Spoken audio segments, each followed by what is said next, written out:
হাইলাকান্দি জেলার কাটলিজোড়া মামুদপুর ছড়ারপাড়া এলাকায় আলাউদ্দিন নামে এক ব্যক্তি 11,000 কারেন্টের ভোল্টের সঙ্গে সংস্পর্শে এসে যাওয়ায় ঘটনাস্থলে ওনার মৃত্যু ঘটে। ঘটনাকে কেন্দ্র করে এলাকায় উত্তেজনা দেখা দেয়। পরে উপ-উপায়ুক্ত এবং অন্যান্য কর্মকর্তাদের উপস্থিতিতে সরকারিভাবে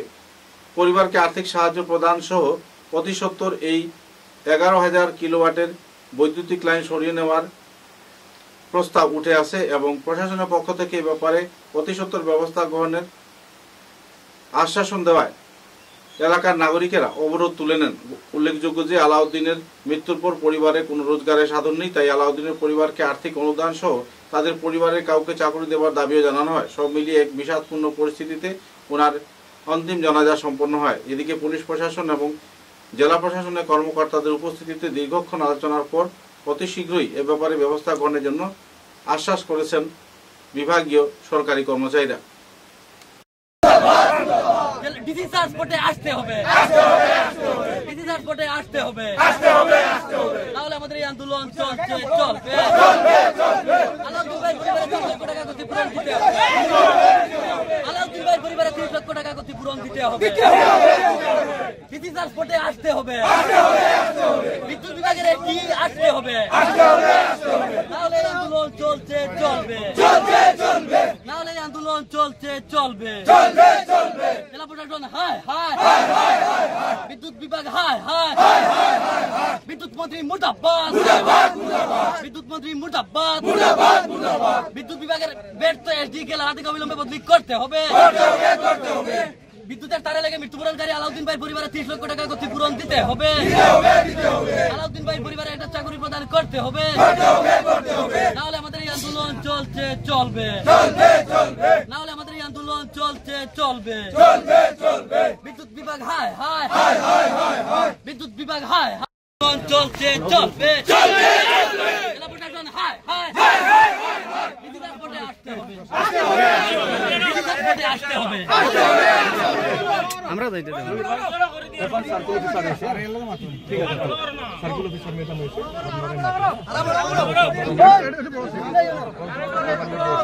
তো আপনারা ম্যাডাম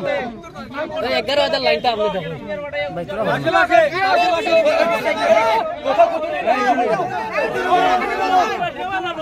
কারণ না তাকে শুনুন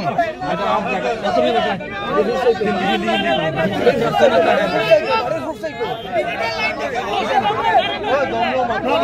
ম্যাডাম আজি ৰাতিপুৱা আমাৰ ইয়াৰ এজন 45 বছৰ বয়সেৰ এজন ককাই এজন ঢুকাইছে আজি ৰাতিপুৱা। দোকানের কারণটো হয়েছে এজন বিদ্যুতের যিবিলাক তার আছে পাওয়ারের তারত লাগি এজন আজি ঢুকাইছে। আমি অভিযোগ জানাই দিলো স্থানীয় রয়েছে, আমার ডিমান্ড আছিল যে 11,000 বিদ্যুতের লাইন আছে এটু উপরে উঠাব লাগে, কিন্তু বিদ্যুৎ বিভাগের এসডিএ এটু করা নাই। এর কারণত আজি এজন বিদ্যুতের তারত লাগি আজি ৰাতিপুৱা ঢুকাইছে। এৰ কাৰণত আজি আমি ছড়াৰপাড়ৰ গোটেই ৰাইজ একেলগে মিলি আজি আমি ইয়াতে প্ৰটেক্ট কৰিছো। আমাৰ দাবি আপোনালোকৰ জৰিয়তে আমি ডিসি ছাৰক জনাও আৰু বিদ্যুৎ বিভাগৰ এজিএম জিএম যি কেইজন আধিকাৰিক আছে সকলোক এইটো জানাই আছো, আমাৰ এই পৰিয়ালৰ যে দায়ভাৰ আগতে বিদ্যুৎ বিভাগে কমা বিচাৰিব লাগিব এই পৰিয়ালৰ কাষত, কিয়নো আমি জনোৱাৰ পিছতো এতিয়ালৈকে বিদ্যুতৰ লাইনটো উঠোৱা নাই কিয়? এক দুই নম্বৰ কথাটো হৈছে এই পৰিয়াল যিজন আলাউদ্দিন যিজন ঢুকাইছে এই পৰিয়ালৰ উপাৰ্জনকাৰী একমাত্ৰ আলাউদ্দিন আছিলে। আলাউদ্দিন ডাঙৰীয়া এইজনে আজি আমাৰ মাজত নাই। এই পৰিয়ালত 30 লক্ষ টাকা ক্ষতিপূৰণ দিব লাগিব, এইটো আমাৰ ফালৰ পৰা ডিমাণ্ড দিছো আপোনালোকৰ জৰিয়তে ডিসি ছাৰক। আৰু এটা এই পৰিয়ালৰ উপাৰ্জনকাৰী একো নাই, উপাৰ্জনকাৰী ল'ৰা ছোৱালী যিবিলাক আছে এইবিলাক পঢ়ি আছে, এইবিলাক পঢ়া শুনাৰ দায়ভাৰ জেলা প্ৰশাসন ল'ব লাগিব আৰু এই পৰিয়ালৰ এটা চাকৰি প্ৰদান কৰিব লাগিব। এইটো আপোনালোকৰ জৰিয়তে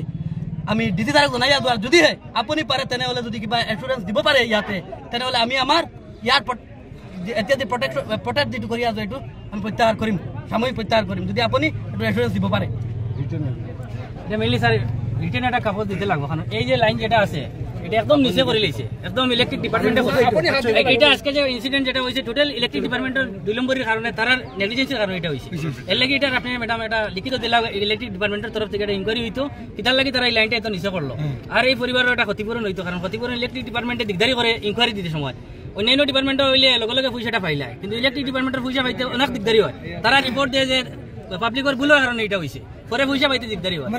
ইলেকট্রিক ডিপার্টমেন্টের তরফ থেকে আপনি দেন যেদিন একটা রিটার্ন দিতে লাগবো যে পরিবারে ক্ষতিপূরণটা পাইতো আর এই লাইনটা উঠানি হইতো যাতে আর ভবিষ্যতে এই ধরনের ঘটনা যাতে আর না হয় আর এই পরিবার অনেক অসহায় পরিবার তার ছেলেমেয়ে আসন বাইরা খাস খতরা কোম্পানিতে খাস খতরা খাইতরা এই অসহায় পরিবারের দায়বার লাগি সম্পূর্ণ জিনিসটা ম্যাডাম আইসন ওসি স্যার আসন আমরা আপনারা স্যালুট জানাই যে আপনারা আন্দোলনটা সম্মান জানাই আইসন কিন্তু এটার একটা রিটার্ন কাগজ না দিলে পরবর্তীতে আজকে আন্দোলন প্রত্যাহার হইব পরবর্তীতে এটার আর কোনো মানুষ পাওয়া যায় না যে ক্ষতিপূরণটা কিলা পাইতো ইনকোয়ারিটা কিলা হইতো লাইনটা খেয়ে উঠিত এর লাগি জেলা প্রশাসনের তরফ থেকে ওসি স্যার আসন ম্যাডাম আসন সার্কল অফিসার ম্যাডাম আপনার দায়িত্ব আমরা একটা রিটার্ন একটা কাগজ দেন লগে লগে আন্দোলন প্রত্যাহার হইব फर्स्ट हम बोलेगा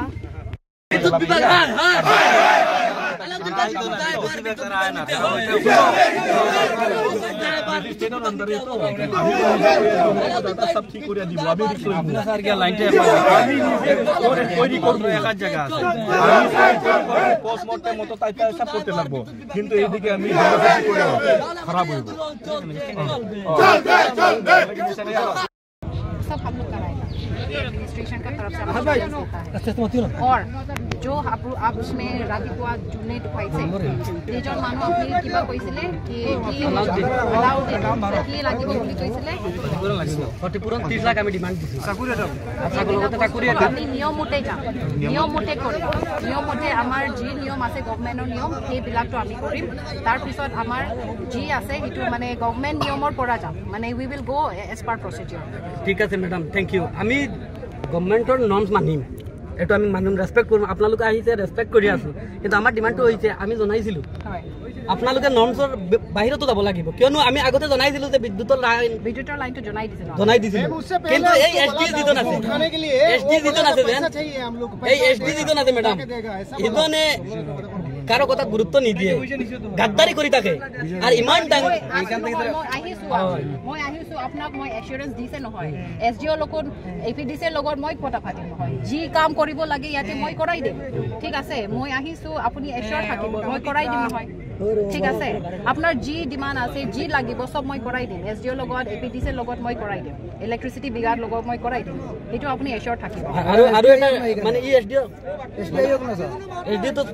স্পটত আহিব না নাই স্যার ম্যাডাম তো আছে এসডিওর যখন ম্যাডাম আছে ই এসডিও দিজন আছে যে শুনো আমি এটা কথা কই এসডিওর অফিসার তো ম্যাডাম খারাপ হইও না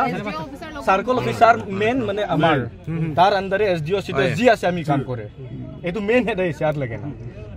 ঠিক আছে কারণ আমি তো রেসপেক্ট